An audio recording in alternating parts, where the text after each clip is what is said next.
আপনি যাদেরকে আপন মনে করে, আপন ভেবে শত্রুপক্ষকে পরাজিত করার জন্য তাদেরকে সঙ্গে নিয়ে যুদ্ধ করতে নামবেন, যুদ্ধের ময়দানে যেয়ে দেখবেন আপনার প্রিয়জন বা আপনি যাদেরকে আপন ভেবেছেন, বন্ধু ভেবেছেন, তারাই আপনার শত্রুপক্ষের বন্ধু।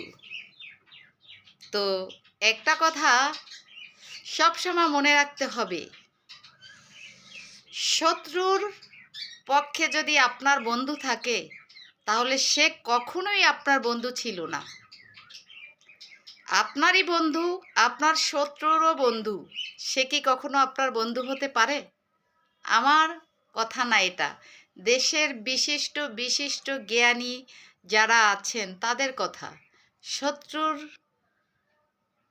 জন্য যদি আপনার বন্ধু ভালোবাসা দেখায় তাহলে সে কি আপনার আর বন্ধু থাকে?